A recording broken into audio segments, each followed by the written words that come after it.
good? My name is Charity Crump. Did you know that the guy who created the word Homo sapiens also created what we call race? Yeah, Carl Linnaeus, the founder of biology, put us in 4 groups: European, African, Asiatic, and the wild man of America. Then he gave each race characteristics. The European was gentle, inventive, and governed by laws. The Asiatic was severe, covetous, and governed by opinions. The African was lazy, negligent, and greasy. And the wild man of America was obstinate and content-free. This was in the first biology book, people. But see, none of these races actually existed. The entire idea that there even are races was only created in order to prove the superiority of white people. Tell him, Jacob. It all started with the Spanish Inquisition. Columbus got lost in America and ran into these red people. Well, basically they started killing them, taking over their land, and they needed to justify what they were doing. So they started calling them the barbaric red man who wasn't really human, the savage Indian who was incapable of running their own world, incapable of becoming Christian, wasn't even created by God. They made up this whole story that any people that weren't white must not have come from Adam and Eve and thus weren't even human at all. It's like those zombie video games where you just shoot all the zombies. I mean, they're not human, so just kill them. Obviously, it was proven that all humans are human, so then they just said that we all degenerated from white people. The scientists of the time assumed that humans must have started white and then devolved darker and darker. As people moved from their beautiful European origins, they gradually became less white and thus less human. Johann Blumenbach is the guy who created anthropology and the word Caucasian. He believed that the original white man was the most beautiful and closest to representing God's image. Because even anthropology was only created to prove the superiority of white people. I know by now you're thinking, man, white people are interesting.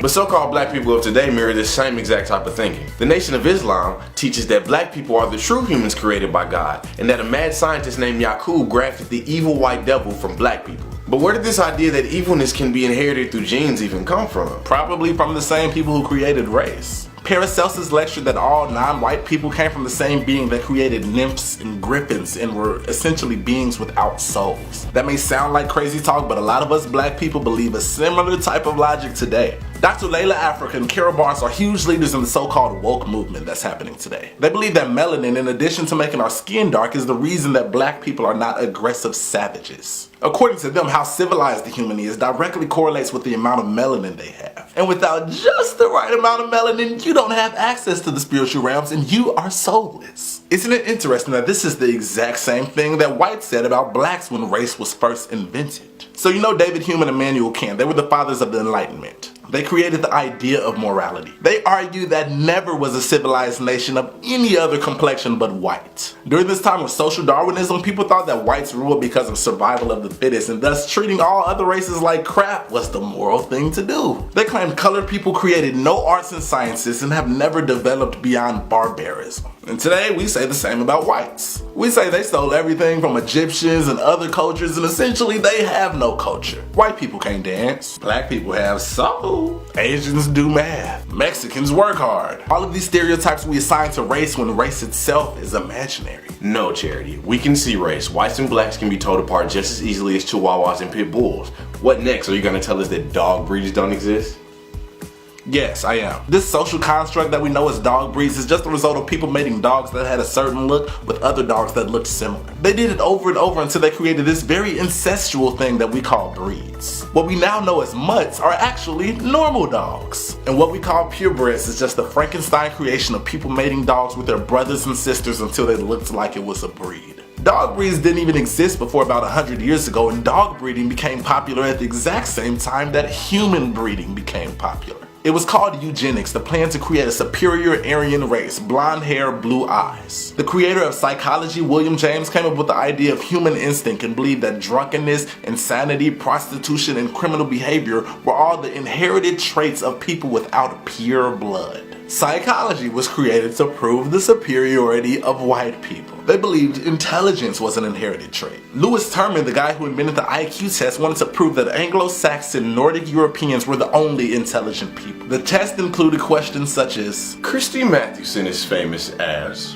Becky Sharp appears in These were stupid questions that you wouldn't know the answer to if you weren't rich and white, and thus everyone who wasn't rich and white failed and was scientifically proven to be inferior. And they blamed it all on your DNA. This same idea of character traits being biological eventually led to the Nazis, Adolf Hitler, the Nation of Islam, 5 Percenters, the KKK, and every other organization that aims to prove that there are innate racial differences. There are mean black people and amazing black people. Woke whites, horrible whites. World-conquering Asians, enlightened Asians. Nice pit bulls, mean chihuahuas. And actually none of that is true because the distinctions between all of them are completely made up. What's the difference between these two people?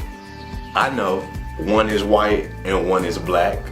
No, the truth is both Barack Obama and Logic are half black and white. But since one appears more white, we call him white, and the other appears more black, so we call him black. There is no natural definition of racist, and we made all of that up to prove the superiority of white people. Race is fake, but racism is real, and the only way to eliminate racism is to start teaching the absolute fact that there is no such thing as race. At that point, racism will not have a context to even exist within. We humans just want to categorize things and prove our theories. Two people look different, so they must be different. Most white people rule the world, so they must be evil. Most black people are less educated than white people, so they must be dumb. The real truth, though, is always much more complex, and every culture has a slew of historical circumstances that created what we see today. The only true evil that lies within the human is the ego. The idea that you and I are different, and since we are different, one of us must be better. This is an evil that lies deep within all humans and is the surest proof that we are all the same. Unlearn, open your mind, and start over. I love you. One more thing, we just wanted to say thank you from the bottom of our hearts for all the love and support that you've given us in the past year. This has been the most amazing year of our life.